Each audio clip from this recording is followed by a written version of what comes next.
Don't let one bad leg haunt your parlay. Parlays turn into payouts, and now even near misses won't haunt your bet.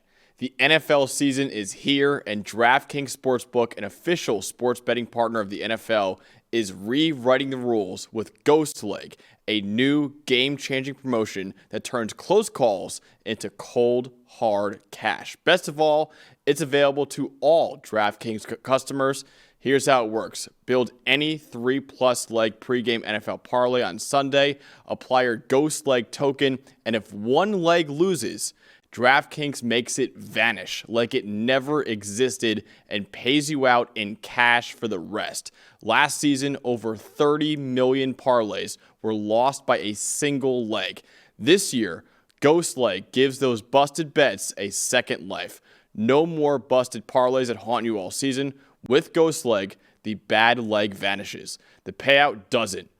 Download the DraftKings Sportsbook app and use code PFF. That's code PFF to unlock Ghost Leg, the promotion that makes one bad leg disappear and pays you out in real cash. Ghost your losses, get your payout in partnership with DraftKings Sportsbook. The crown is yours. All right, Dalton, let's get to our biggest standouts of the week. So, guys, outside of these 8 games, and maybe one for me that's actually inside of one of these 8 games, talk about it a little bit, but what is the biggest standout for you in week 2? The one game that we removed from doing the full review of, I still feel the need to mention it because, look, Diego Pavia, Vanderbilt's quarterback, he just rules, man. That's what a ball game, and I'll tell you, when you have him on the field, you have a chance to win. And look, another team, they faced adversity. They were down 20-10 against Virginia Tech at halftime. Virginia Tech looking like they were going to get their revenge last year and avenge last year's big week 1 loss, and Diego Pavia was going to leave the field, and they were going to, just sing Sandman all night long, right? But they outscored Virginia Tech 34-0 in the second half, and the game ended 44-20. Diego Pavia, 91.9 passing grade. I told you this in the preview. He's always, with the run game and Vanderbilt and everything they do, him and Cedric Alexander and all that, they're going to be able to run the football any week, basically. You can't let him kill you with his arm. If Diego Pavia gets two-dimensional, they're going to score 44 points. That's how this works. 12 of 18, 193 yards, 2 touchdowns, 3 big-time throws, 61 rushing yards. He's the highest-graded quarterback in the country right now, Diego Pavia. He's overall, when you add in the passing and the rushing, the overall grade, he's the highest-graded quarterback in the country. Wow. That's where we're at with Diego Pavia. Big one next week, too. They have South Carolina. Yeah. We're previewing the game, of course. That's another. I'm getting ahead on South Carolina with Missouri. They got to beat Vandy first. Yeah, we already know how this goes. Look, Diego Pavia and this Vanderbilt team. If you're South Carolina, if you're Alabama, if you're any of these big schools in the SEC, don't take it lightly because they just walked into Virginia Tech. Another team took a punch right in the mouth. They were down 10 at halftime, 34-0 in the second half. Crazy what's happening at Vanderbilt. Again, they're just carrying it right over this year. He's awesome, man. I love him, too. And Makai Lemon, who is right now wide receiver 1 on PFF Big Board, is one of my biggest standouts of the week, too. He was incredibly efficient against Georgia Southern in a 59-21. He and Jacoby Lane actually were both great. Jacoby Lane had an outrageous one-handed catch in the end zone, which is crazy, too. But Makai Lemon, 4 catches, 158 yards, and 2 touchdowns. He averaged 39.5 yards per catch and half a touchdown per catch, too. He had 115 yards after the catch with 4 broken tackles, too. He is just an elite, maybe the best slot receiver that we have in college football right now. And Trevor Sikkema thinks right now he is the best wide receiver in the 2026 NFL draft. And he keeps playing like that, he probably will be a first-round pick in 2026. Bonus one that's not on my 3, but I'm just going to throw it out there because mentioning USC. How about a former USC receiver, Deuce Robinson, in the day he had 4? Dude, he was awesome. Buck 73 and 2 touchdowns. Yeah. USC, they've never been shy about making wide. That's one of the wide receiver factories. Maybe not the top one, but it's up there for Zachariah sure. Branch is playing well for Georgia, too. Sure is. See that? Yeah. Imagine if all those guys were on the same team. Jeez. Anyway, my second real standout. Here we go. Let's actually go to South Carolina. We mentioned them. They got an interesting player in their cornerback, Vicari Swain, who is actually starting. He wasn't supposed to be starting, but he's starting at corner right now because Judge Collier got hurt in the first game against Virginia Tech. But it's more about special teams, Max. You know I love talking about special teams. Last week, he had a punt return touchdown against Virginia Tech that I would argue is the biggest play of the game, to be honest with you. It really kind of separated them from Virginia Tech last week. This week, against South Carolina State, in a weird game that I think was played till 1 or 1:30 in the morning because of weather delays, 2 punt returns for touchdowns in this game against South Carolina State, along with a 65.2 coverage grade, allowed 1 catch for 7 yards. Maxi's now got 3 return touchdowns this year. Pop quiz, how many players in college football in the FBS last year had 3 return touchdowns? Oh, it can't be many. Because I remember usually our All-American return specialist is like 2. So is it 0? It's 0. Wow. Nobody in college football last year had 3 return touchdowns, kick or punt or both.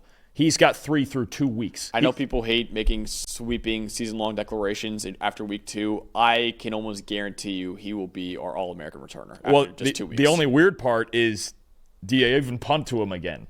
Like, do you even bother punting to him? You just kick it out of bounds at this. He's got 3 in 2 weeks. Is that enough to just win the award right now if you hand it to him? He's won the Johnny the Jet Rodgers award already as the best return specialist. Just silly. I mean, I believe last night, I could be wrong on this, but I think last night South Carolina scored 2 offensive touchdowns and 2 punt return touchdowns. I got to find the last time someone had 3 because I'm trying to remember. Zachariah Branch was our All-American guy the year before. He only had 2 total, I think. Yeah, I'd have to look that up. I know nobody had 3 last year. Yeah. I think there was 7 guys with 2, I think is what I saw. So unless we have an all-time return year, I mean, Vicari Swain almost has All-American returner and the Johnny the Jet Rodgers award locked up already after week 2. Yeah, see that? Just another thing we're wrong on. Look at that. Yeah, we got that wrong too. Something we did not get wrong was Isaac Brown's a freaking superstar. Man. Shout out producer Quinn back there in the studio. He is a stud. 12 carries, 104 yards, and a touchdown against James Madison in a 28-14 win on Friday night. 8.7 yards per carry with 4 broken tackles. So far in the season, he has a 91.5 rushing grade. That's the best in the country by 3 points. Right now, Dalton, Isaac Brown, through 2 games, is averaging 12.8 yards per carry. That'll do. 12.8. This is a guy who entered this year, his true sophomore year, as my number 2 running back in the country behind Jeremiah Love.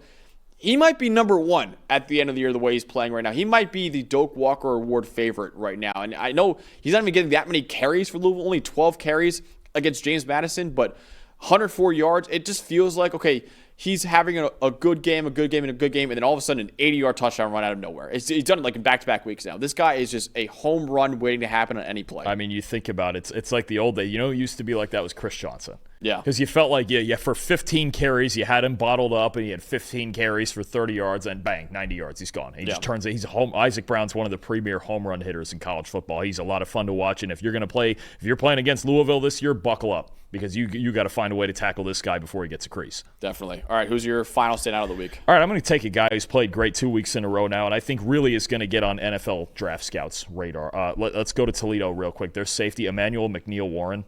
Another fantastic game, big win over Western Kentucky. Played really well in a close loss to Kentucky last week. 89.9 overall grade this week, 89.3 coverage grade.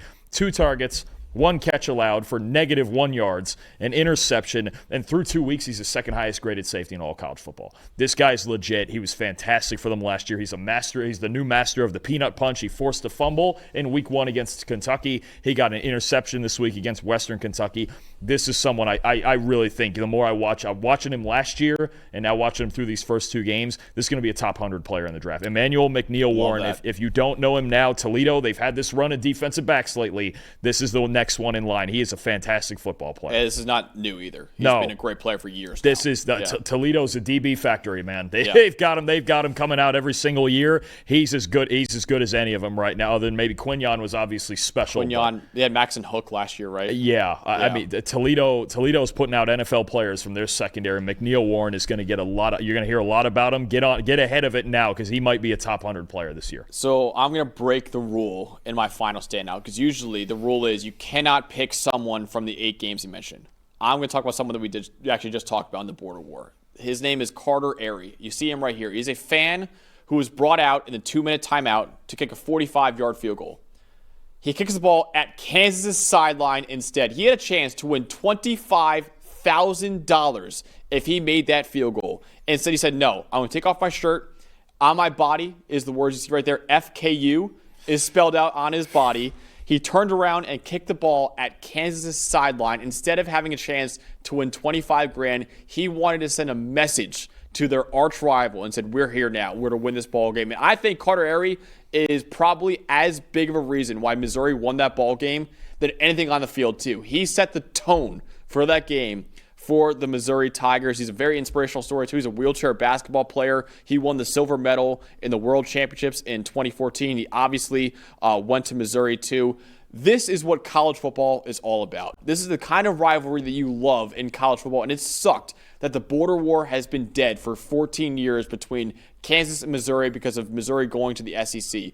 But that one clip right there should show the athletic directors at Kansas and Missouri, hey, we got to play every year. Because these fan bases freaking hate each other. They hate each other so much that a fan said, you know what? Instead of trying to have $25,000, like life-changing money for a lot of people, I'm going to instead send a message to my arch rival and said, F you, we're going to win this ball game right now. Shout out Carter Arey, man. That is what college football is all about. That's college football. They're going to play again in Lawrence next year, and then they're off until 2031 and 2032. You know what I would do in that situation? Honestly, give them the $25,000 anyway. Yeah. That right there, that action in that video right there is worth $25,000. Dude, that guy give it to him anyway. He's please. the man. That is just that's college football. I wonder what I don't know what exact point in the game that happened. I wonder what the score was when that happened. First half, 2-minute timeout. I can check right now. I believe it was a close game. I know that. It was closer. It was that's the turning point right there. Yeah. Makes sense. I'll find the score. But, dude, Carter Arey, I mean, that is just. Boy. Would they even let him in the building in Lawrence next year if he tries to go? Would they even let him But he's got to be a folk hero right now in no Missouri. question. Like, he's like, I would. And also, a 45-yard kick, I don't know who's making that. I'm not making that. So it's worth, like, hey, instead of missing it badly, I'm just going to kick at the sideline. I can't kick. I wouldn't make it from 25. I'm incapable of kicking. Yeah. I can't do it. So let's see right now. In the second quarter of this game, there's a lot of scoring. That was a burner. Yeah, it was Kansas had the lead. So what was the exact score? It was 21-18. So the rest of the game, they outscored them, 21-10? No, 24-10 the rest of the way. 10. That was all Carter Arey. Yeah, throw our analysis out. That guy won. That's Carter Arey. That guy won. He's the highest graded player in the country this week. That's you set the tone right there. If we had a fan of the week every week, he won. That would actually be a really funny segment. I don't know how we'd figure it out, but he won the inaugural PFF fan of the week. He's the fan of the year. That ruled. Dude. Somebody get that man $25,000. And again, that should show anyone controlling the schedules for those two programs. Play the damn game every year. It's one of the biggest rivalries in college football. Play the damn game. Carter Arey setting a tone right there for the Tigers in a big win over Kansas.